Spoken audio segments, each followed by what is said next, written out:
What would you do if you saw a 10-year-old black boy slapped across the face in first class, and the plane didn't even flinch?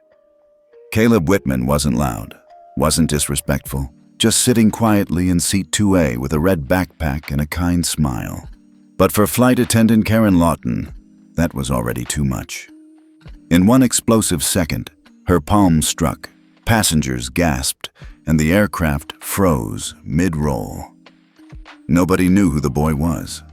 But the moment he touched his watch, everything changed. Cameras turned on, whispers spread, and the flight that was supposed to take off would never be the same. The slap echoed like a gunshot across the sleek silence of Vera Jet's first-class cabin. For a split second, everything froze. The whir of the engines, the click of seatbelts, even the hum of conversations. Caleb Whitman, 10 years old, sat stunned in seat 2A, one cheek blazing red, eyes wide with disbelief. His small red backpack lay forgotten by his feet. He hadn't yelled, hadn't talked back, hadn't even raised his voice. But the slap came anyway. Karen Lawton, the lead flight attendant, stood over him with her palms still hovering mid-air, as if she herself couldn't believe what she'd just done. Her lips were tight, her eyes burning with something that wasn't just anger, it was indignation. "I said no more attitude," she snapped. "This is first class, young man. If you can't behave, you don't belong here." The cabin remained quiet, too quiet. A woman in row 3, silver hair tied in a bun, phone clutched in shaking hands, whispered, "Oh my God," as she lifted her device and began recording. Caleb didn't move. He didn't cry. Not yet. His hands, small and folded neatly in his lap, twitched. His eyes, wet now, locked on the floor. It wasn't the pain that stunned him. It was the disbelief that someone had hit him on a plane in front of strangers because she didn't believe he belonged. "Miss," a man's voice finally broke the silence. A business traveler in 2C, middle-aged, suit jacket still unbuttoned. "Did you just hit that boy?" Karen turned sharply, her authority in full force. "Sir, this passenger was being disruptive and rude. I warned him multiple times to show respect." Caleb blinked, the moisture in his eyes no longer contained. A single tear escaped down his cheek. He turned toward the window, pressing his lips together. "But he didn't say anything," the woman across the aisle said, voice shaking. "I've been watching. He's been quiet the whole time." Karen's tone sharpened. "This is a matter of flight protocol. He was challenging my instructions." "What instructions?" someone whispered. A baby cried faintly in economy. Tension cracked the cabin like a growing thunderstorm. Caleb finally moved. His small hand reached down to the watch on his wrist. It was sleek, dark, and glimmered faintly under the overhead light. He pressed 2 fingers against the glass face and held them there for exactly 4 seconds. In the cockpit, the co-pilot's console pinged. A silent alert flashed red for 3 seconds, then vanished. Simultaneously, the cabin speakers crackled to life. "Ladies and gentlemen," the captain's voice came through, tight and clipped. "We've received an alert. We're being instructed to hold position. Please remain in your seats with your seatbelts fastened." The plane, which had just begun to taxi toward the runway, slowed, then stopped completely. Passengers shifted. A sense of something bigger rippled through them, like a current running just beneath their feet. Karen turned back to Caleb, her face paling slightly. What did you just do?" Caleb didn't answer. His voice was still somewhere deep inside him, tangled in disbelief, wrapped in humiliation. But his fingers dropped from the watch, and he looked straight at her. "I want to speak to my mom," he said quietly. Karen blinked, uncertain. "You don't get to make demands. She'll want to know you hit me." Those words, so simple, so soft, hit the cabin harder than the slap. The older woman with the phone whispered, "He's calling his mom." She stared at the screen. "This is going to go viral." A young man 2 rows back said, "Someone needs to stop her. This is abuse." Karen looked around the cabin, realizing that the tide had turned. The air no longer obeyed her. She was losing control, not just of the narrative, but of the space itself. "Young man, you've disrupted this flight. You may have triggered a delay, and I will not let you, You slapped a child," a passenger interrupted, louder now. "I'm filing a complaint," someone else said. Karen's face twisted with panic, but she tried to maintain authority. "The airline has procedures. He was non-compliant. He's 10, a woman near the front shouted. "What could he have done?" The first-class cabin was no longer still. Murmurs had risen into voices. Phones were raised. Faces were flushed with outrage. Caleb sat quietly in the middle of it all, a single tear still fresh on his cheek, his eyes now dry but wounded. The intercom chimed again. "Ladies and gentlemen, due to an onboard situation, ground control has requested we remain at the gate. Law enforcement has been notified and will meet the aircraft shortly." Gasps rippled through the cabin. Karen swayed on her heels, her eyes darting toward the cockpit, then toward the galley. "This is ridiculous," she muttered. "No," the silver-haired woman with the phone said. "What's ridiculous is that you hit him and expected no one to care." Caleb sniffled softly, finally wiping his cheek with the back of his sleeve. His voice returned, low and even. "You didn't even ask my name." Karen froze. The silence that followed was heavier than before. It carried weight, shame, recognition. "You didn't even ask," Caleb repeated, quieter now. He turned back to the window. Outside, the jet bridge was already being rolled back toward the plane. A uniformed airport officer stepped into view, standing beside the gate agent, radio in hand, looking up toward the fuselage. The story hadn't even started yet, but everyone on that plane already knew. This flight wasn't going anywhere. 1 hour earlier, Dallas-Fort Worth International Airport bustled with the familiar noise of rolling suitcases, flight announcements, and the hum of impatient travelers. In the boarding area for ViraJet Flight 6115 to Los Angeles, a small figure stood near the gate, red backpack clipped snugly over both shoulders, hands tucked politely behind his back. Caleb Whitman, 10 years old, stood in line alone, his eyes darting between the automated screen above the gate and the agents busy scanning boarding passes. He was dressed simply, gray knit sweater, tan khaki pants, clean sneakers. No flashy labels, no bodyguard. Just a printed boarding pass in hand and a folded letter in his back pocket, the one his mother had given him before dropping him off at the private security lounge. She'd kissed his forehead and said, "Don't worry, everything's been arranged. All you have to do is sit back and look out the window." He remembered nodding, swallowing the little pit of nervousness in his chest. But now, as the business travelers and polished influencers crowded the first-class line, Caleb's presence drew subtle glances. Not overt, not loud, but undeniable. When the gate agent called for Group 1, Caleb stepped forward quietly, boarding pass in hand. The woman at the podium looked down at him, her smile slightly forced. "Hi there, sweetie. Are you lost?" Caleb shook his head, lifting his pass. "I'm flying alone. My mom booked the ticket. I'm in seat 2A. The agent hesitated, took the pass, scanned it. A green light beeped. "Oh," she said. "Okay then, just make your way down the jet bridge. Follow the signs." Her smile didn't reach her eyes. As Caleb turned, a tall man 2 places behind him narrowed his gaze. He'd been observing quietly from the moment the boy stepped up. Late 50s, gray at the temples, tailored navy coat, and an expensive briefcase slung over his shoulder.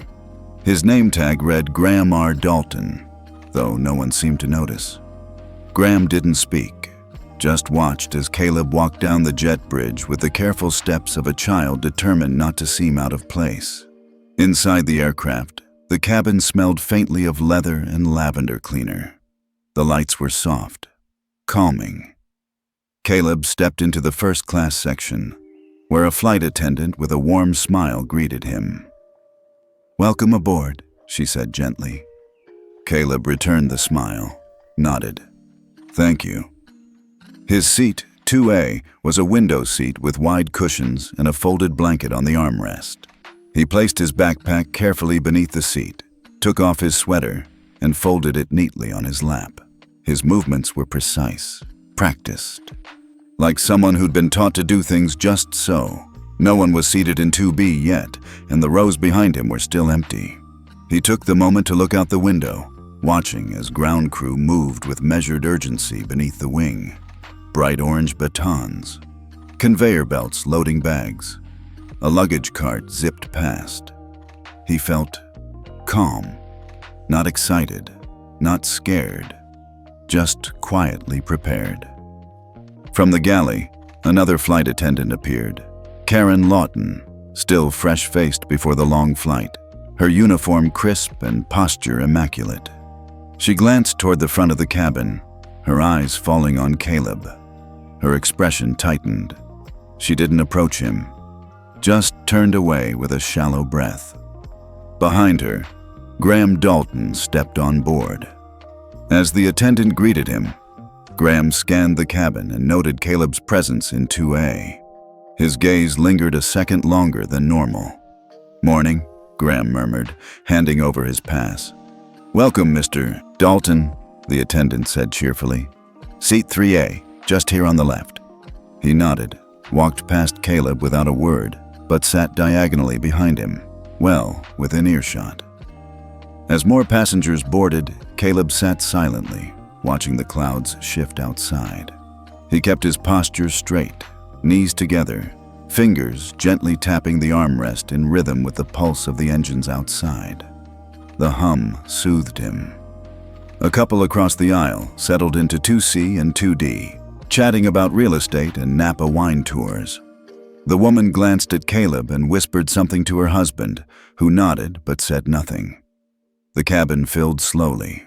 Businessmen, a young tech executive wearing AirPods, a retired professor with a tote bag full of crossword puzzles. But no other children. Caleb remained the anomaly. From behind his newspaper, Graham occasionally peeked over the fold, observing the boy's quiet demeanor. No fidgeting, no whining, just stillness. A flight attendant offered Caleb juice.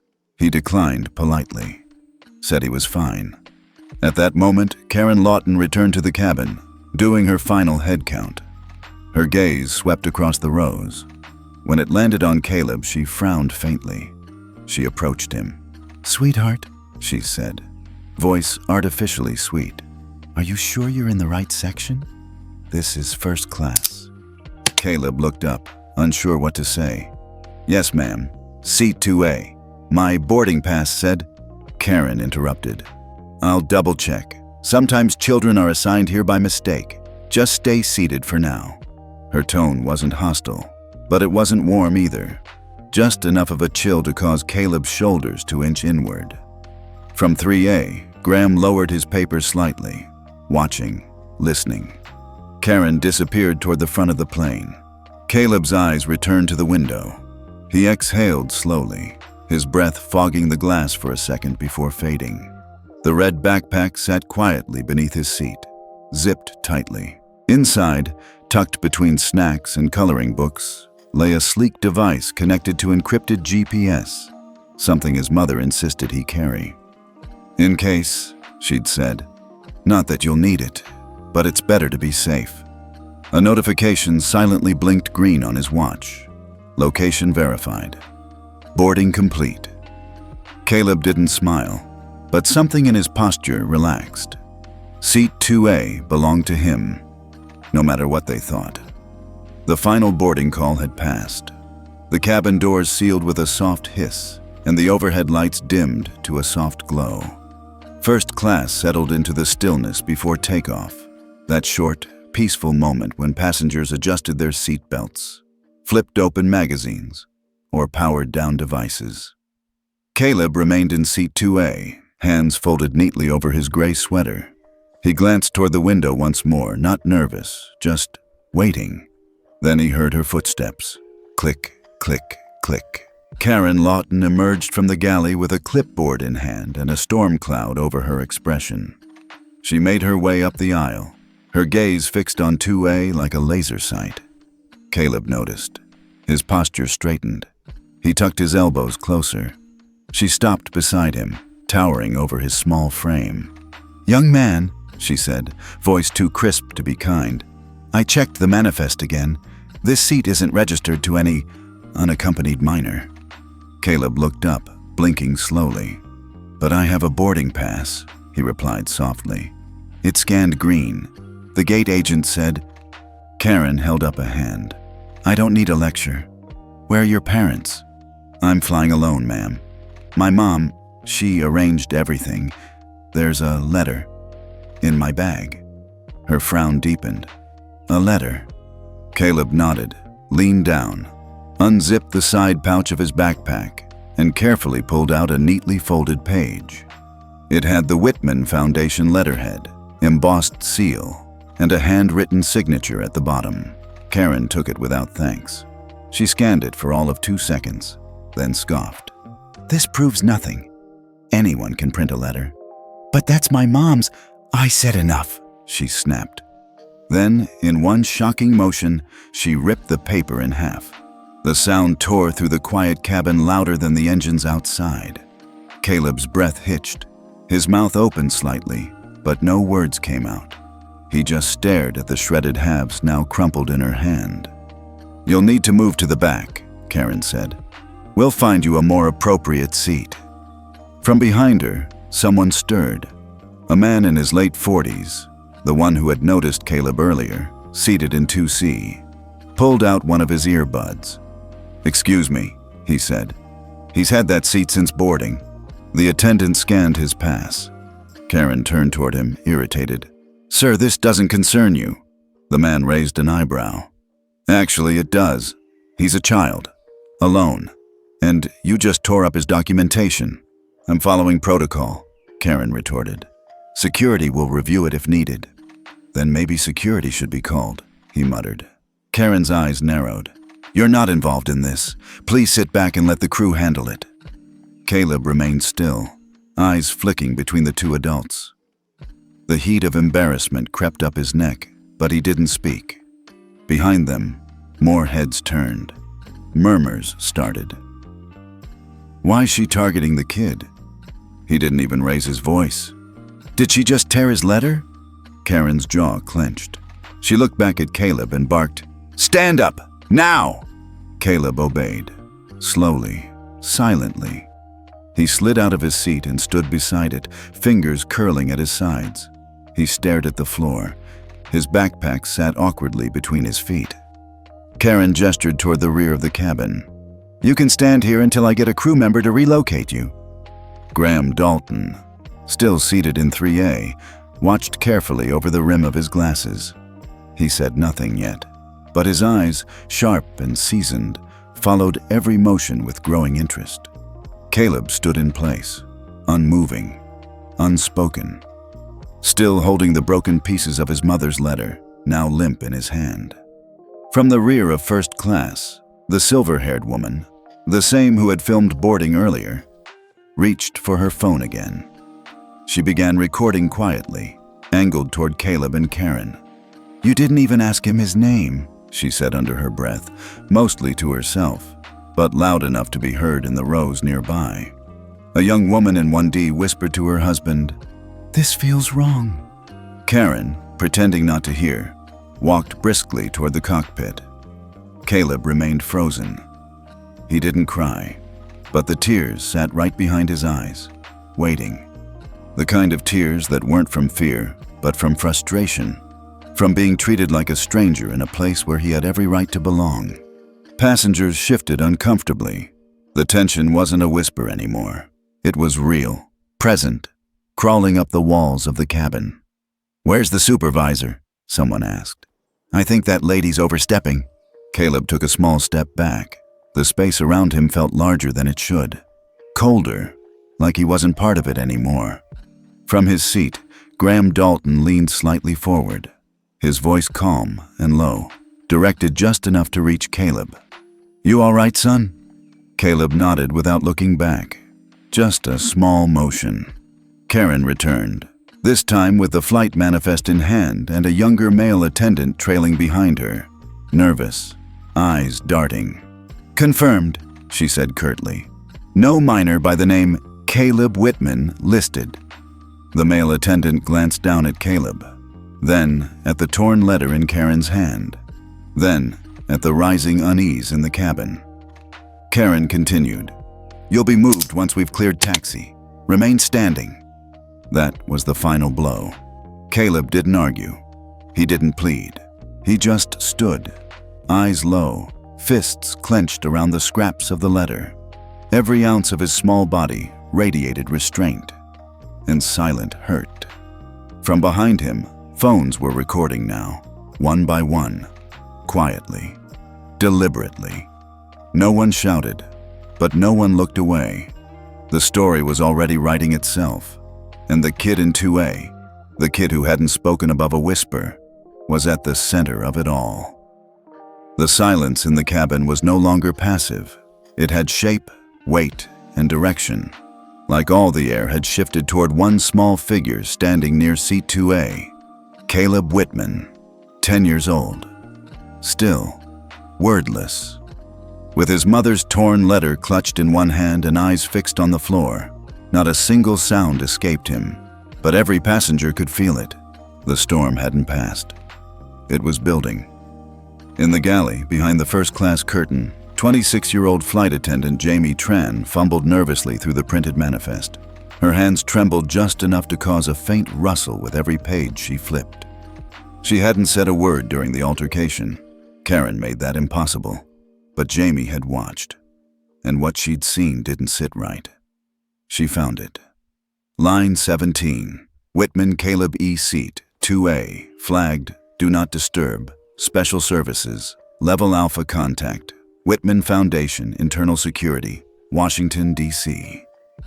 Jamie's stomach dropped. Alpha flag? In her 6 months working at Virajet, she had never seen that classification on a domestic flight. International, maybe. Government escort, possibly. But a child? She stepped toward the interphone on the bulkhead and keyed in the code to reach the airline's operations desk. But before she could press the final button, Karen's voice slashed through the air behind her. "Jamie!" Jamie froze. Karen walked in, arms folded, manifest in hand, radiating authority. "Step away from the phone. I need to confirm something on the manifest," Jamie said cautiously. Karen's eyes narrowed. "You don't. I've already reviewed everything. The boy's not authorized to sit in 2A, period." Jamie hesitated. "But his name's on the list. It says he's—" "I said drop it!" Karen snapped, stepping forward. Jamie instinctively stepped back. "It's a level alpha flag, Karen. I've never even seen—" Karen leaned in, voice dangerously low. "Do you want to finish this flight employed? Or should I call the captain right now and tell him you're insubordinate?" Jamie's mouth opened, then shut again.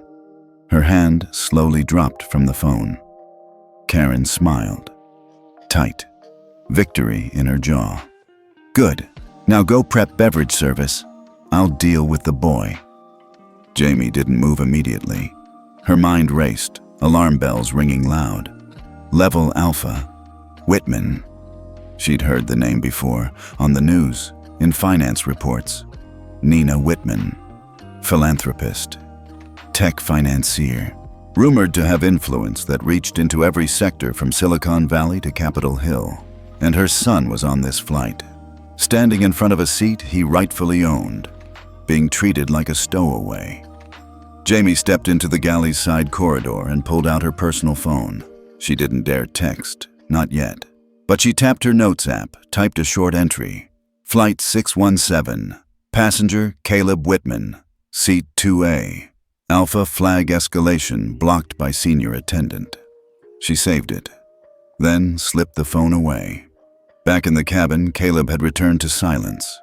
He stood like a statue, eyes still slightly misty, but his jaw now tight.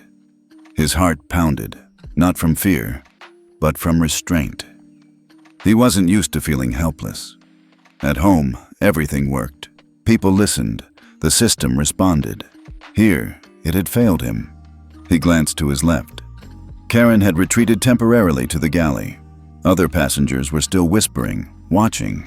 Caleb sat down slowly, not back in his seat, but on the floor near it, legs crossed, hands in his lap. He didn't ask for help, didn't make a scene. He just existed quietly in a space where he wasn't wanted. Then he did something no one noticed. He tapped his watch, not once, but 3 short taps, then 2 long ones, then 1 more short. 321. It was a silent panic code, embedded in the watch's firmware by his mother's security advisor. A direct signal sent to a private network monitored by Whitman Foundation's Crisis Operations team. To anyone watching, it looked like he was just fidgeting. But miles away, in a secure data center beneath downtown DC, an encrypted console blinked to life. Alert.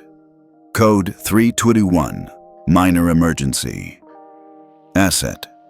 Caleb E. Whitman. A screen flashed. An operator reached for her headset. Back on the plane, Graham Dalton, still seated in 3A, closed his newspaper entirely now. He'd seen the taps. Subtle, intentional. His eyes narrowed slightly. Then, he reached into the inside pocket of his blazer and tapped his phone once under the seat table, activating a silent recording app. He wasn't just any businessman. He hadn't just happened to be seated behind Caleb. Graham was a legal strategist for Whitman Foundation's Crisis Division. And the plan had always been, observe, only intervene if he signals. Caleb had just signaled. Meanwhile, high above them, embedded within the plane's internal Wi-Fi relay system, a discreet, company-installed camera inside the forward bulkhead blinked red once. Activated remotely by the code, it began recording, not for passenger security, but for internal documentation. Only 3 people on the planet knew that camera existed. Nina Whitman was one of them. Back in the galley, Karen composed herself in the mirror. She smoothed her hair, adjusted her collar, then stepped back into the cabin. "Ladies and gentlemen," she said, walking up the aisle, "we'll be departing shortly. Please return to your seats and fasten seatbelts." Her eyes landed on Caleb, still sitting on the floor, still silent. She marched toward him. "Get up! You don't sit on the floor in first class." He looked up, eyes clearer now. His voice returned, even and controlled. "I'm not moving until someone calls my mom." Karen laughed, a sharp scoff. "You're not calling anyone," but her words were already obsolete. A new alert pinged in the cockpit. The captain's console glowed. "Security escalation. Priority hold. Do not proceed to runway. Await further instruction." The plane, which had begun to slowly taxi, stopped. Again. Every passenger felt it. The delay, the tension. Karen turned toward the front, confused. Caleb didn't smile, but in his silence, something shifted. Power had entered the cabin. It just wasn't wearing a uniform. The plane remained idle, unmoving on the tarmac. A low hum filled the cabin, the ambient noise of uncertainty. No one spoke above a whisper.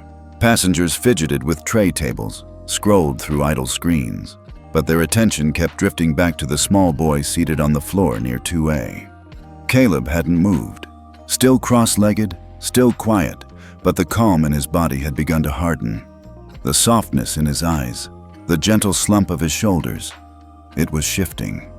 Not toward anger, not yet, but toward something deeper. A quiet, growing resistance.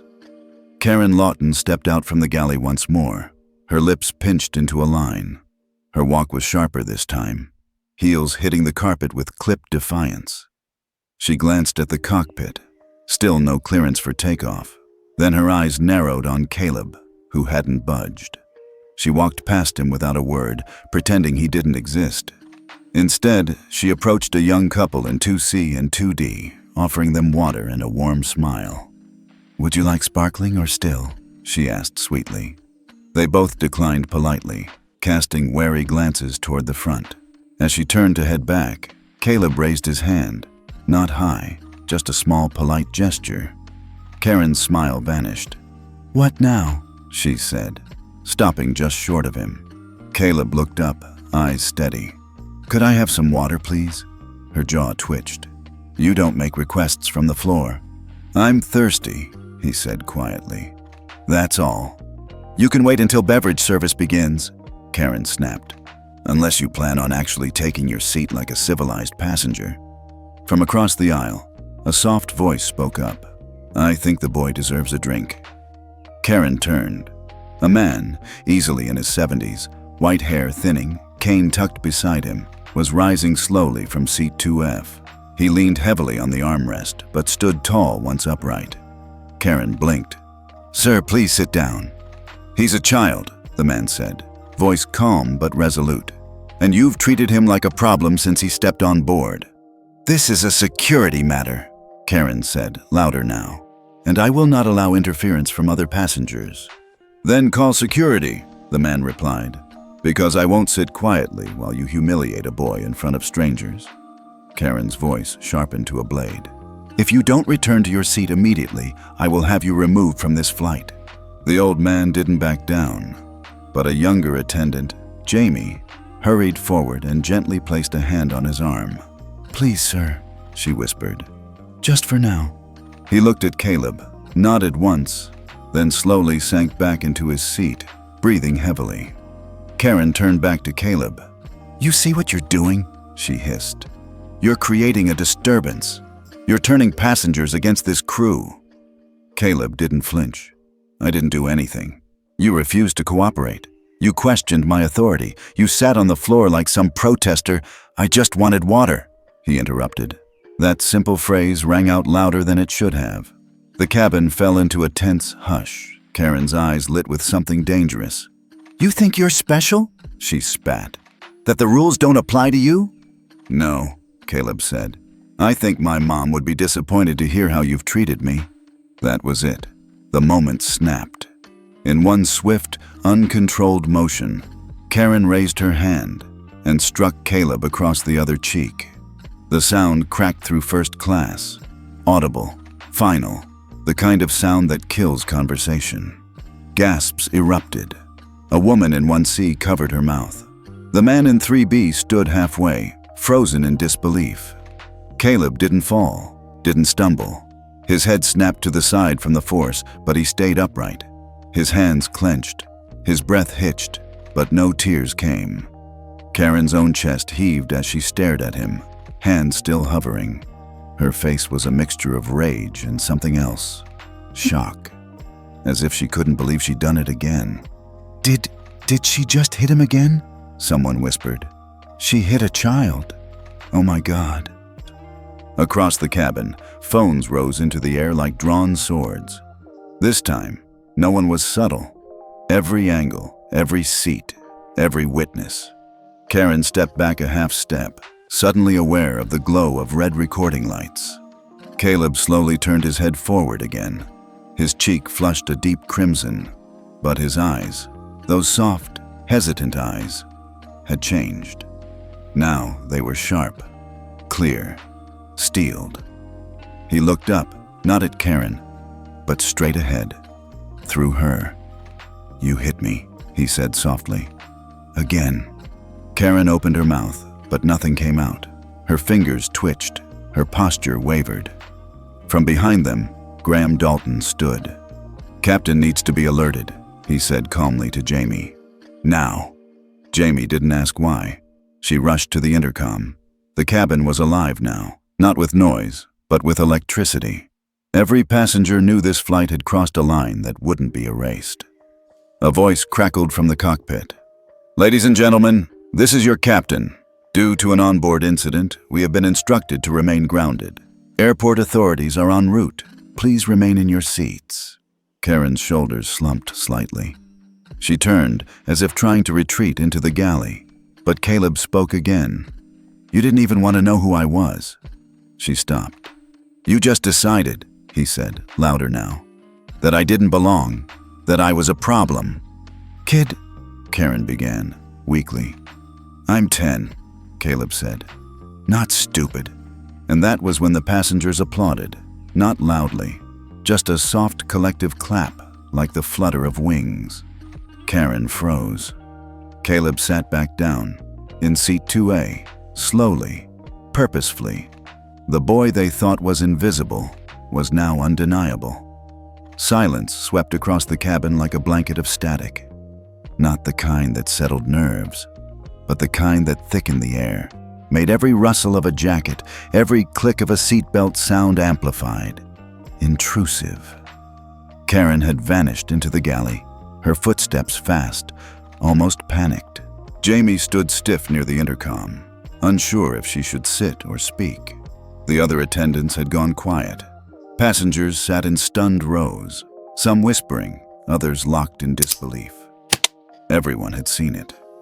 The slap, the second one, and the child, who hadn't flinched. Caleb Whitman sat in seat 2A, finally. His posture upright, eyes closed now, not in rest, but in resistance, as if shutting the world out was the only way to stay whole. A ping echoed through the cockpit. The co-pilot looked up. "Captain, Ops Control just flagged us." The captain read the blinking notification aloud. "Level 2 internal incident. Cabin personnel under review. Hold position." He frowned. "They're escalating?" The co-pilot nodded. "Looks like ground is rerouting law enforcement to our gate. They want the aircraft immobilized." The captain reached for the intercom. His voice, calm but clipped, filled the cabin. "Ladies and gentlemen, due to an internal situation on board, we are being held at the gate by request of airport operations and security personnel. Please remain seated with your seatbelts fastened. Thank you for your cooperation." Back in first class, the announcement washed over the passengers like a cold wave. Internal situation? They're locking us down? This is bad. In 2A, Caleb's breathing remained steady. His eyes still closed, hands resting palm down on the armrests. The red marks on both cheeks had begun to fade into blotchy pink, but they were unmistakable. His lips didn't move. Not a flinch. Not a word. The whispering started again, first row by row, then pocket by pocket. The kind of murmurs that carried. That said, "Something serious is going on." That questioned, "Who is this boy?" In the row behind Caleb, Graham Dalton calmly set down his folded newspaper. No more pretense. He reached into his inner jacket pocket, withdrew a phone. Not the kind with apps and games, but a secure device with no logo, matte black finish, encrypted keypad. He unlocked it with a thumbprint. Then, with deliberate calm, he dialed a number. 3 rings, then a voice. "Whitman Security." "This is Dalton," he said. "Confirming escalation. Passenger Alpha 1 initiated panic code. Flight 617 is grounded. Immediate asset extraction required." There was a pause. "Understood, Mr. Dalton. Response is active. Estimated contact, 8 minutes." He ended the call without another word. No one noticed. Not Jamie, who stood beside the jump seat, anxiously twisting a ring on her finger. Not Karen, now pacing in the galley, breathing heavy into her palm. And not even the couple across the aisle, who had begun airdropping the video to their own phones and others around them. The video had gone viral inside the plane before it ever left the ground. One woman whispered, "Send it to everyone nearby." Another replied, "Already did. Half the cabins got it." In row 4, a teenage boy, hoodie up, headphones around his neck, uploaded the video to TikTok with a caption that read, "Flight attendant slaps kid in first class. Then this happened." In less than 2 minutes, it had over 1,200 views. Within 5, it would cross 10,000. But Caleb still hadn't moved, not because he was frozen, but because he was thinking. He was remembering what his mom had told him. Silence is sometimes the loudest message. She'd also said, "If you're ever afraid, don't shout. Signal. We'll always be watching." He didn't feel afraid now. Not exactly. Just heavy. Weighted with something he didn't have a name for. He opened his eyes. Karen reappeared in the aisle, trying to regain composure. "Ladies and gentlemen, we apologize for the delay. We've had a miscommunication involving a seating issue that is now being handled. Someone scoffed loudly. Handled? A woman near the bulkhead snapped. You assaulted a child. Karen stiffened.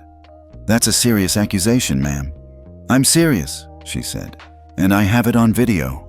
Karen looked around. 4 phones were raised in plain sight, all recording her now. She took a step back, retreating behind the curtain again. At that exact moment, the cabin lights flickered. Not off, not alarming, but just enough to trigger awareness. From the far rear of the plane, a ground crew member boarded through the service door, whispering something into Jamie's ear. Her face went pale.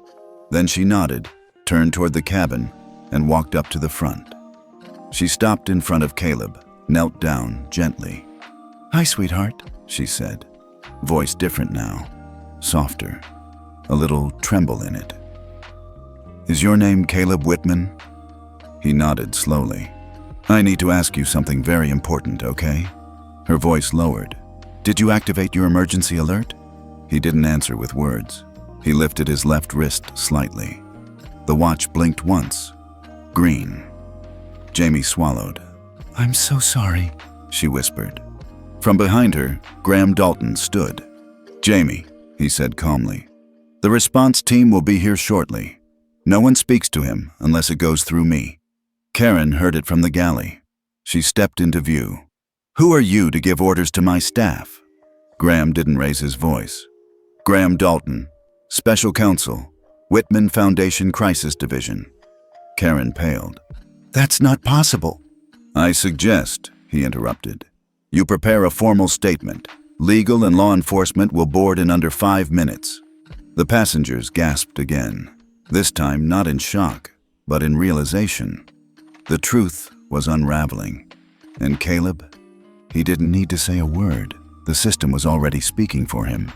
The cabin door hissed open with a metallic sigh, and all eyes turned toward the front. 2 uniformed officers stepped onto the aircraft. One male, tall and broad-shouldered, with calm eyes beneath a navy cap, and one female, smaller but no less authoritative, her bun perfectly tight and her presence sharper than steel. Afternoon, folks, the male officer said, his voice carrying the kind of weight that silenced rooms. I'm Officer Ramirez with Airport Police. This is Officer Daniels. We need everyone to remain in your seats. We're here to investigate a report of an in-flight altercation involving a minor. The silence that followed was different than the ones before. This one buzzed, heavy, charged. Karen Lawton stepped forward before anyone else could speak. Her posture was rigid, but her voice laced with urgency. Officers, thank goodness.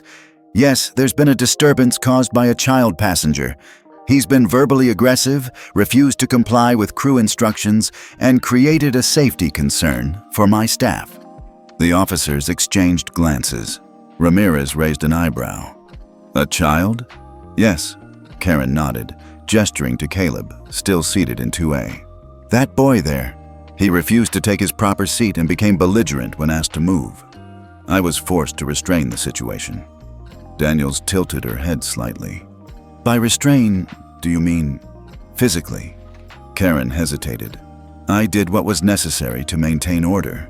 Whispers erupted like ripples across a pond. Daniels stepped forward. We'll need to speak to the passenger. Please stand back, ma'am. Karen looked as though she might argue, but thought better of it. She stepped aside stiffly. Ramirez crouched slightly in front of Caleb. His voice softened. Hey there. Can you tell me your name, son? Caleb looked up calmly. No fear, no trembling, just a steady gaze. Caleb Whitman, he said. Ramirez nodded. Were you involved in a disagreement with a member of the flight crew? I was told to leave my seat, Caleb said plainly. I explained I had a ticket. She tore my letter. I asked for water. She slapped me. Twice. Gasps rang out again. More phones lifted into the air. Daniels turned to the crowd. Did anyone witness this? The response was overwhelming. Hands went up. Voices spoke at once. I have it on video. She hit him right in front of everyone. I saw the whole thing. Daniels raised a hand. One at a time. Please, if you have video, We'll need copies." A woman in row 1 held up her phone. "I recorded both slaps. You can airdrop it now." Karen's face drained of color. She stepped forward. "These passengers are overreacting." Ramirez held up a hand. "Ma'am, we'll need you to step aside. This is now a formal investigation." She backed up slowly, breathing uneven. Graham Dalton stood, producing a small leather wallet from his inside jacket pocket. "Officers," he said, tone calm but commanding. "Graham Dalton, legal counsel for the Whitman Foundation." Daniels blinked. "You're with the foundation?" "Yes.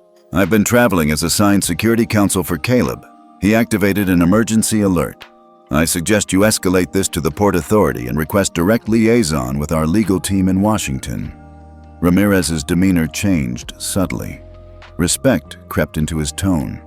"Understood." Daniels looked at Caleb. "Are you hurt?" Caleb shook his head. "Not really, but my mom's going to be mad."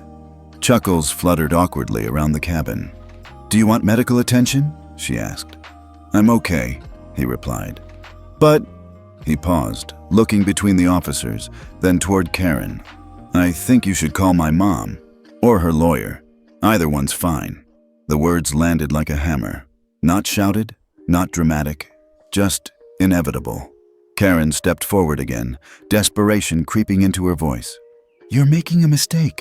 I didn't know who he was. He wasn't acting like a normal first-class passenger."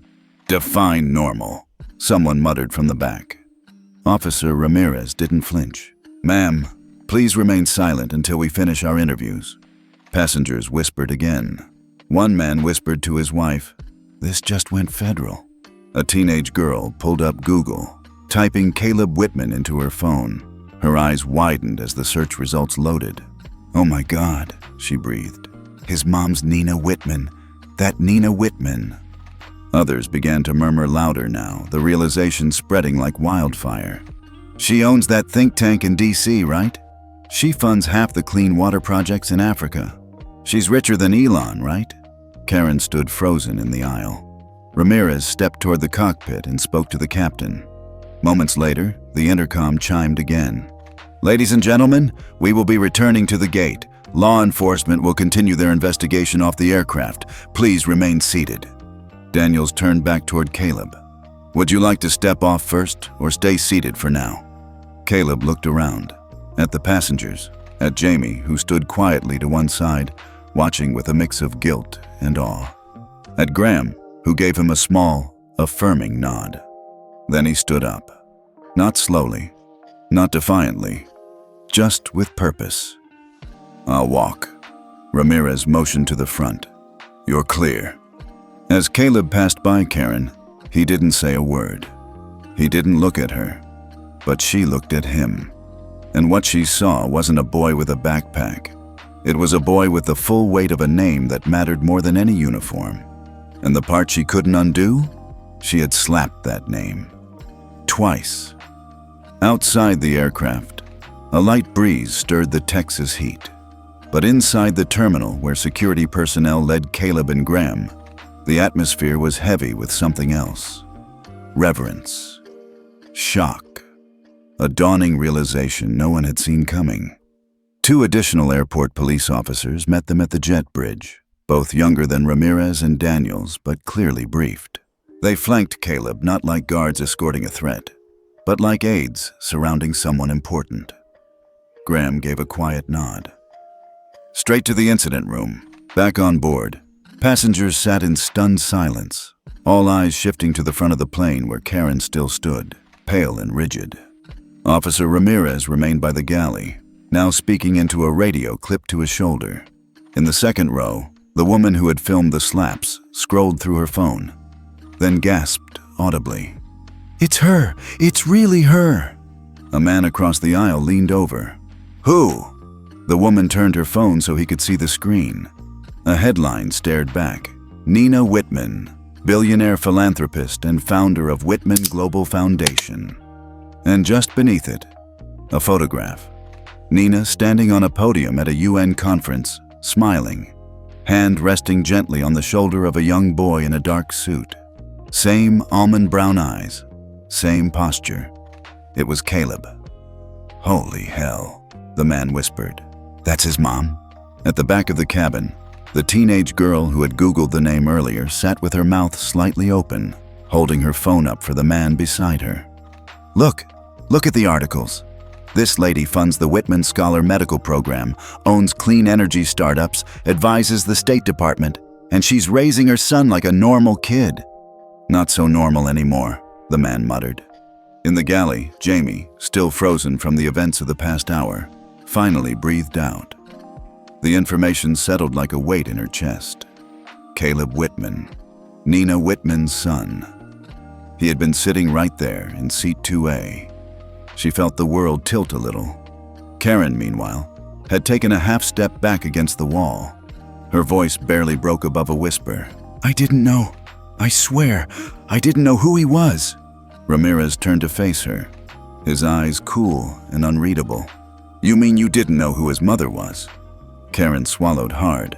"I thought he didn't act like he was just a kid sitting alone." "Exactly," Ramirez said. "A kid sitting alone." The implication hung there, sharp as glass.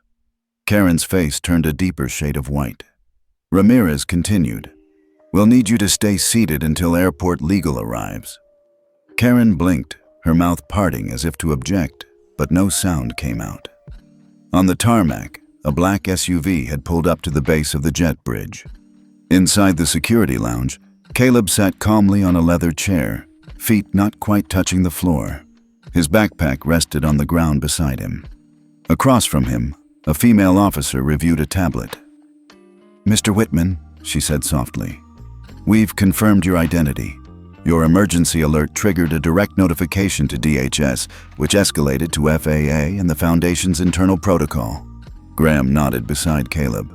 "Protocol Alpha, executed correctly. His wristwatch is hard-coded to send out a Level 2 silent alert, GPS ping, and trigger footage from the aircraft's internal cameras." "Jesus," the officer muttered under her breath. "You packed all that into a kid's watch?" "It's not paranoia if you're right," Graham said. The officer exhaled. "We've also received confirmation from Mrs. Whitman's legal team. A representative will be here within the hour." Caleb looked up. "Can I call my mom now?" The officer smiled. "Absolutely." Graham handed Caleb a different phone. Secure, encrypted, just like the one used earlier. He dialed. One ring, two. Then a voice answered. "Caleb?" "Hi, Mom," he said, his tone gentle, steady. There was a pause. Then Nina Whitman's voice came through like velvet and steel. "Are you safe?" "Yes." "Did anyone hurt you?" "A flight attendant, twice." Another pause. The temperature in Nina's voice dropped a few degrees. "What's the officer's name?" "Karen Lawton." More silence. Graham leaned forward, whispering, "She already knows. She's triangulating personnel records as we speak." Nina's voice returned. "You did exactly what you were taught, Caleb. I'm proud of you. Are you hurt?" "No, just embarrassed." "You have nothing to be embarrassed about." There was a silence, the kind that passes between two people who understand each other completely. "Someone from the Foundation's legal team is on the way," she added. "You'll ride back with them. I'll be landing in 3 hours. We'll talk then." "Okay. I love you." "I love you too, Mom." The call ended. Graham placed a gentle hand on the boy's shoulder. "You did well."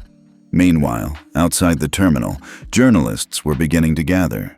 Phones vibrated with notifications. Twitter, TikTok, Reddit.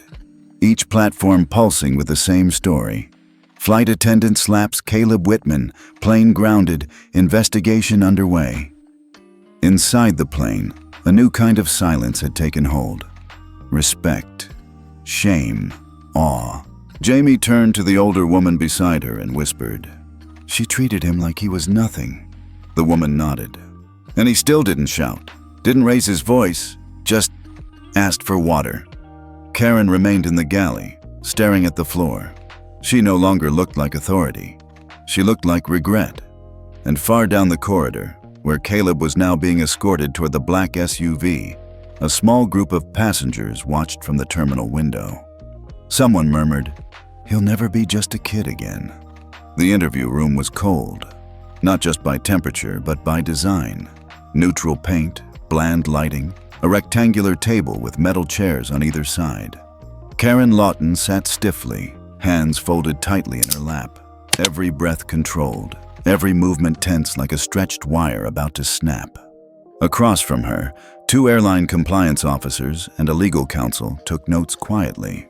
An internal affairs representative from the airline's Human Resources Division tapped his pen against a folder labeled Flight 107 Incident, Cabin Crew Inquiry. You understand, Ms. Lawton, this is a formal interview. Everything you say is being recorded and may be used in the final investigation summary, one of the officers said. Karen nodded faintly. Her once perfectly pinned bun now sagged slightly, uniform wrinkled, mascara smudged. The image of composure had cracked. She licked her lips before speaking. I followed standard protocol. The child was disruptive, defiant. I attempted to de-escalate. According to how many passengers? The HR rep asked flatly, flipping through printed witness statements. Because we've received 9 video recordings, all showing you raising your voice, physically slapping the minor, and denying basic service like overhead space or water. Karen looked away. I didn't know who he was. The legal counsel didn't even blink. So if he were the son of a janitor instead of Nina Whitman, this would have been acceptable behavior? Her throat bobbed, but she didn't answer. The door opened. The airline's chief operating officer, a gray-haired man with a crimson tie and an expression like stone, stepped inside and handed the HR rep his phone. Line 2, he said. It's her. The room fell silent. Everyone knew who her meant. Nina Whitman. The HR rep stood up, excusing himself as he took the call in the hallway. The others remained seated. Karen's hands trembled now, not just from fear, but from the slow, irreversible understanding that her career, her life, was changing irrevocably. Elsewhere in the airport, a different kind of interview was underway. Passengers from the flight were lined up, sitting individually with investigators, recounting their version of events. They didn't all know Caleb's full name at the time, but they all remembered the slaps. The elderly man who had tried to intervene gave his testimony in a calm, measured voice. The boy didn't raise his voice, not once. He just asked for water. That woman, she hit him because she could. The teenage girl with the TikTok handle @SkyTruths was already trending. Her video had passed 3 million views by the time she finished telling her side to an airport security officer. She just smacked him twice, and when people reacted, she tried to make him the villain. A middle-aged woman turned over her iPhone voluntarily. I filmed everything. You can see the boy didn't provoke anything. Every testimony was consistent. Every voice carried the same underlying note. Outrage. Back in the executive lounge, Caleb sat quietly, eating a sandwich handed to him by a nervous airport employee. Graham Dalton stood by the glass window, phone to his ear, murmuring something inaudible. Then, a familiar voice entered the room. I've confirmed with headquarters. Statement will be released in 20 minutes, said a calm man in a tailored gray suit. Jamie, the younger flight attendant, turned toward him. She'd seen him earlier on the flight, just a quiet man in a window seat, flipping through the Atlantic and sipping ginger ale. But now, with his badge displayed clearly on his chest and a tablet in hand, he didn't look like a passenger anymore. He looked like control. Who are you really? Jamie asked softly.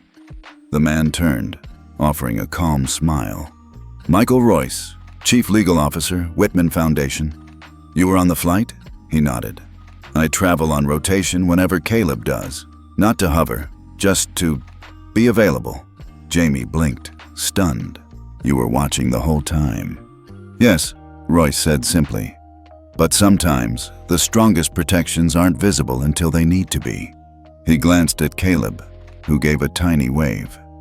Jamie's breath caught in her throat. So you knew what was happening, and you let it unfold? No, he said gently. We let truth unfold. Caleb was taught to speak with respect, and act with patience. He did both. And when that wasn't enough, the truth became undeniable through the eyes of strangers. Jamie sat down, numb. The pieces of the puzzle clicked into place. Caleb hadn't been alone. Not really. He had been watched, protected, documented. Ms. Whitman believes in accountability, Royce added, even when it's painful. Karen was still in the interview room when the HR rep returned, face pale. She accepted the apology, he announced, but she's not withdrawing the complaint. Civil charges are under review. Karen looked up. I didn't mean to hurt him, No, the COO said, cutting her off. You meant to assert control. That's worse. He tapped the folder. Effective immediately, you are suspended pending investigation. If legal action proceeds, your certification will be reviewed by the FAA and possibly revoked. Karen pressed her back into the chair, heart hammering. What do I do now? The room stayed silent. There were no more lifelines. Meanwhile, in a private lounge upstairs, Graham handed Caleb a new phone. You'll need this later, he said. A few calls are coming in, media, legal, but your mom said to wait until she arrives. Caleb nodded. Okay. Also, Graham added, she wanted me to tell you she watched the video. Caleb looked up. All of it? All of it. What did she say? She said she's proud, and that you remembered your training. Caleb smiled faintly. I almost cried, but I didn't. Graham ruffled his hair. Doesn't mean you're weak if you do, but I think you knew what mattered more. At that moment, Royce entered, holding up a tablet with a press release displayed. Here it comes. The headline read, Whitman Foundation confirms. Son of Nina Whitman assaulted on domestic flight. Investigation underway. The caption beneath, we trust the justice system, but we also believe in the power of witnesses. Thank you to every passenger who stood up, spoke out, and told the truth. NW. Caleb leaned back. He didn't need revenge. The world had already started turning. By the time the sun dipped behind the Dallas skyline, the world had already changed. In Manhattan, news tickers scrolled across massive digital billboards in Times Square. Whitman Air slapped on flight, airline under fire. Cable anchors shuffled papers and blinked in disbelief as footage from multiple passengers flooded networks. On CNN, Anderson Cooper's voice echoed, We warn you, the video is disturbing. And it was. The sound, sharp and unmistakable, of Karen's hand colliding with Caleb's cheek reverberated through every home with a television. Then the second slap. Then the stillness. The hush of a cabin where justice had been broken. By 6:42 p.m., the hashtag #HatchJustice for Caleb had taken the #1 spot on Twitter worldwide. Threads exploded with commentary. He's 10. What kind of person hits a kid on a plane? #Justice for Caleb. And he didn't even yell, didn't fight, just sat there. That's restraint. That's grace. Imagine if no one had filmed it. Imagine if he wasn't a Whitman. On Reddit, a full thread under r// public freakouts had nearly 50,000 upvotes. Titles ranged from Karen meets consequence to This is why we film everything. TikTok exploded even faster. The teenage girl from seat 14A had posted a 38-second clip with a voiceover. Her video began with Caleb's calm voice. I think my mom would be sad if she knew. Then smack. Then stillness. The video ended with her whispering, His name is Caleb Whitman. It crossed 10 million views in 5 hours. Influencers stitched the video, crying. Flight attendants posted videos saying, This isn't who we are. We stand with Caleb. Even celebrities joined in. An A-list actor posted, Just watched what happened to Caleb. Infuriating. Stay strong, kid. At the Whitman Foundation's media office, the team could barely keep up. Phones rang. Emails stacked like bricks. Nina Whitman herself, now en route via private jet, issued a written statement that went viral.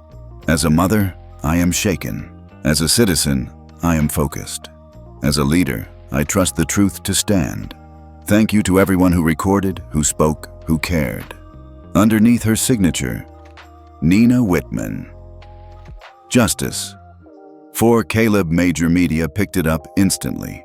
MSNBC, BBC, Al Jazeera. Even international channels translated the captions, showing a 10-year-old boy enduring the moment with a stoicism that shook the world. Back at the airport, the airline scrambled for damage control. Their first tweet, a cold, corporate template, backfired immediately. "We are aware of the incident aboard Flight 107 and are conducting a full review. We take all allegations seriously." The backlash was instant. "You take it seriously now that he's a Whitman? Where were you when she slapped him the first time? Fire her, publicly, apologize, fully." By 7:23 p.m., their Twitter replies were a war zone. Every post flooded with demands. #FireKaren, #boycott_Sky. Airlines, #Justice for Caleb. Under growing pressure, the airline CEO made the call. Literally. He dialed Nina Whitman's private line. "Ms. Whitman," he said, breath shallow, "I'm calling to express our deepest regret." Her voice, cool and measured, cut through.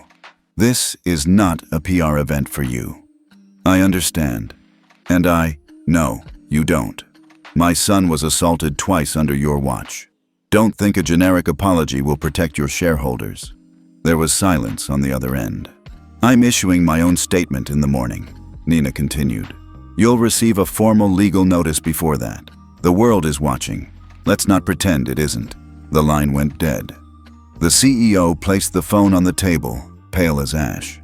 His legal counsel stood nearby, staring at their own phone. "Sir, you should see this." It was a post on LinkedIn from a verified account. A woman named Sophia Bennington, former Sky Airlines flight attendant. Her post read, "I was part of Karen Lawton's cabin crew for 3 years. I left after she struck an elderly man for not responding quickly enough during beverage service. I filed a report. Nothing happened. They said it was a misunderstanding. Now it's on camera. Now they'll listen." By midnight, Sophia's post had 400,000 likes and was trending under #Karen pattern and #flight whistleblower. News shows lined up interviews. Lawyers took to YouTube breaking down liability. Airline stocks dipped 3.4% overnight. Advertisers called to pause partnerships. And still, Caleb hadn't said a word. He didn't need to. His silence, his restraint, had spoken louder than any press release. Back in the Whitman jet hangar, Caleb sat beside Graham and Royce as they watched clips roll in from around the world. "Do I have to talk to reporters?" Caleb asked softly. Royce smiled. "Only if you want to." Caleb looked out the window. "They're mad because I didn't do anything wrong?" "No," Graham said, kneeling beside him. "They're mad because you did everything right, and someone still hurt you." A beat passed. "Is Karen going to jail?" Royce hesitated. "We don't know yet. That's up to the prosecutors." Caleb nodded slowly. He didn't smile. He didn't cry. He just folded his hands in his lap and stared at the TV screen as the world lit up with his name. The morning light in Washington, D.C. felt sharper than usual. What should have been a routine day in a federal building was instead buzzing with urgency. Outside, protesters carried signs reading, "Justice for Caleb," and "Reform Sky Airlines now." Reporters swarmed as airline executives arrived, their faces taut, forged into public scrutiny. Inside a packed hearing room of the House Transportation Committee, the CEO of Sky Airlines, Martin Hayes, straightened his tie, swallowed, and stepped to the podium.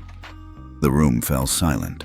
"Chairwoman Miller, Ranking Member Ortiz, and distinguished members of the committee, I stand before you humbled and deeply troubled by the events aboard Flight 61C, he began, voice steady but somber. This was an unacceptable breach of trust, both with our passengers and with our own cabin crew. He proceeded to outline immediate changes, mandatory customer service retraining for all staff, emergency protocols for escalating passenger concerns, and installation of installed cameras, previously covert, being replaced with transparent public notice. As of today, he said, No cabin crew will be terminated without a full legal and ethical review. Any physical altercation with a passenger, regardless of position or age, will result in immediate suspension pending investigation. Reporters scribbled notes furiously. Cameras flashed. The hearing would be broadcast live, in full. For millions watching, this was more than an apology. It was a reckoning. Back in Los Angeles, Nina Whitman sat in her private conference room, light filtering through floor-to-ceiling windows. A single statement signed in her name lay open on her laptop screen. To all leaders in commercial aviation, I urge you to sign the National Airline Ethics Charter, a binding agreement to uphold dignity, respect, and de-escalation over confrontation. I have faith in a better industry. Nina Whitman canvassers from 30 airlines had already responded. 12 had signed within hours. United, Delta, Frontier, Southwest. Each release noted they would adopt de-escalation training, expand child protection protocols, and mandate transparency to passengers about security cameras. Later that afternoon, during a closed meeting with Secretary of Transportation Lee, Nina's proposal was forwarded directly to the Federal Aviation Administration, FAA chief. There, in an emergency session, departmental leaders drafted what would soon be called the Child and Passenger Respect Mandate, a framework designed to embed respect into the core of flight personnel training and to penalize abuses of power swiftly. Meanwhile, in Dallas, Sky Airlines staff gathered for a mandatory all-hands meeting. The video from the hearing was played in full. Cabin crew watched in silence as the CEO pledged accountability. Some wept. Others nodded, relieved to have a public stand behind them for once. Jamie Tran, the young flight attendant from Flight 617, stood near the back, clutching her pen. A colleague offered her a tissue, which she took gratefully. She watched the CEO's apology and the amendments to policy scroll at the bottom of her screen. A senior attendant from another crew leaned toward her. "This is what we've needed forever. Not just fixes, real change." Jamie nodded slowly. "It feels like redemption." In the Capitol hearing, lawmakers pressed further. Congresswoman Ortiz asked about enforcement. "Can we trust airlines to police themselves?" Hayes swallowed. "We will comply with FAA oversight, third-party audits annually, and a hotline for passengers and staff. Violations will be publicly reported." Senator Miller followed up. "And for unaccompanied minors, what about verification protocols? Identification checks beyond boarding passes?" Hayes paused. "We are enhancing our minors protocol, from pre-flight confirmation calls with guardians to onboard escort verification. Caleb will never be that vulnerable again."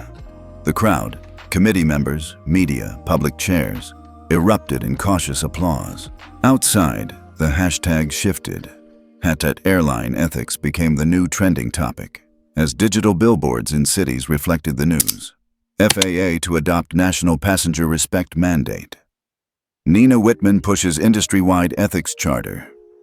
In California, the editorial board of the LA Times opined, "When privilege meets prejudice, society either crumbles or rebuilds. Here, we watch a broken system strengthened by integrity." Back at the Whitman Foundation, Graham Dalton reviewed the internal case log. "It's going to get messy," he said to Royce, "but we have everything in record." Royce nodded. "We're building a blueprint. This could be a template for all." Across the nation, corporate jet terminals and public airports both braced for ripple effects. Finally, under a shared sunset across America, Sky Airlines changed its Twitter banner to display a simple message next to its logo: "Committed to respect." And across the country, parents breathed easier, because one boy's quiet courage had rewritten the rules of the sky. The early morning sun streamed through the glass panes of the private jet terminal, casting long shadows across the polished marble floor. Caleb Whitman emerged from the double doors of Sky Airlines lounge, flanked by two discreet aides from Whitman Foundation and Officer Ramirez, paid leave evident in his calm posture. He carried no backpack, only a small duffel bag his mother had arranged for him. He didn't speak, didn't wave. He walked with quiet dignity, every step measured, eyes lifted, not toward the cluster of reporters behind the barrier, nor the glaring lights of camera crews, but up to the vast, open sky above the airfield. He paused at the edge of the tarmac, sun warming his face. No clicking heels, no whispered conversation, just a small boy and an endless horizon. In that moment, his silence said more than any speech. Meanwhile, in a small one-room apartment in suburban Dallas, once bustling with pride and ease, tension hung thick like stagnant air. Karen Lawton sat at her kitchen table, tea gone cold before her, mascara smudged, and her starched uniform replaced by a simple blouse. A termination letter lay open in front of her. Immediately effective. Review pending legal proceedings. Her phone pinged a news alert. Caleb Whitman publishes a handwritten letter. Her fingers trembled as she tapped the screen. I am not angry, but I hope everyone learns to be better to people like me, even if they are not anybody's child. The words on the screen glowed. Compassion. Grace. A forgiveness that cut deeper than any slap. Karen closed her eyes, pressing her temples. Guilt coiled in her chest. Regret dripped into tears unshed for hours. She stood and folded up the typed termination notice, placing it in an envelope along with the folder of notes from her interview and her insignia pin, her former badge of pride. For the first time in a long time, Karen was completely alone. At the Whitman hangar, Caleb boarded the private jet and took his seat. Graham sat nearby, phone in hand, replaying alerts that had come in overnight. Thousands of tweets, supportive letters, articles from 5 continents, and inquiries about Caleb's story being included in school ethics curriculums. Royce entered quietly, carrying a small envelope. From you? He asked Caleb. Caleb nodded. I wrote it before I flew in. Thought it should go to everyone. Royce examined the envelope's crisp, white paper embossed with Whitman Foundation's seal. It's going straight to media. Caleb leaned against the seat. I don't need to speak on cameras. Graham offered him a small, amused smile. You don't need to. You just need to be. As the jet taxied out, Caleb pushed his window shade up and watched the runways pass beneath him. The terminal shrank behind him. Reporters, signs, chaos, all fading. He gripped the armrest. Peace filled him, tempered by fatigue. Mother and son would reunite in New York. Back in Dallas, Karen stood by her front door, envelope in hand. She looked out across her quiet street, sunlight filtering through maple leaves. Her reflection in the window was unfamiliar to her. No uniform, no authority. Just a woman forced to face herself. Inside, she sat at her dining table, the letter next to her. She stared at the words, I am not angry, but I hope everyone learns to be better to people like me, even if they are not anybody's child. She took a shaky breath, then wrote beneath, I am sorry, and simply signed, Karen Lawton. It was small, but it was honest. Thousands of miles away, in New York, a newsstand headline caught the early afternoon sun. Boy writes letter, sparks national apology. Caleb and Nina exited the private jet. The press stood back on orders from security. Caleb held his mother's hand, the handwritten envelope tucked in his pocket. He stopped walking, turned his head side to side, letting the city sounds wash over him. The honk of yellow cabs, the hum of air conditioning units, the distant rumble of elevated trains. Nina looked down. Speak when you're ready. Caleb glanced at her, then toward the skyline above. He nodded once, softly. Moments later, scanners flashed and voices hummed. Historians would look back at this moment, not for the accolades, but for the trembling gentleness of a boy whose calm voice rewrote the rule. On evening news, Karen's apology letter was shown. A photo of her shaky handwriting spread across the segment. Experts debated the emotional weight of forgiveness. Hayden, an ethicist, commented, True accountability begins when there are no cameras. Meanwhile, Whitney Foundation sent Caleb's letter to news outlets. I am not angry, but I hope everyone learns to be better to people like me, even if they are not anybody's child. It became a rallying call, printed in school newsletters, flipped into public forums, carved into social media profiles. At their Manhattan apartment that night, Caleb placed the letter on the mantel alongside a pressed dandelion Nana had found in Central Park. Nina looked at the framed photo, mother and son on the jet, etched in pale dawn light. She hugged him tightly. "You changed the world today." He didn't pull away. "I just wanted it to be fair." Nina nodded. "That's what matters." They stood, quiet, together. In a city full of noise, their silence spoke volumes. Outside, lights twinkled. Somewhere in Dallas, Karen placed her apology letter into a mailbox, sealed and final. Two ends of a story, connected by a slap, separated by humility. One boy, calm and just, had closed a door on injustice, opened another on hope.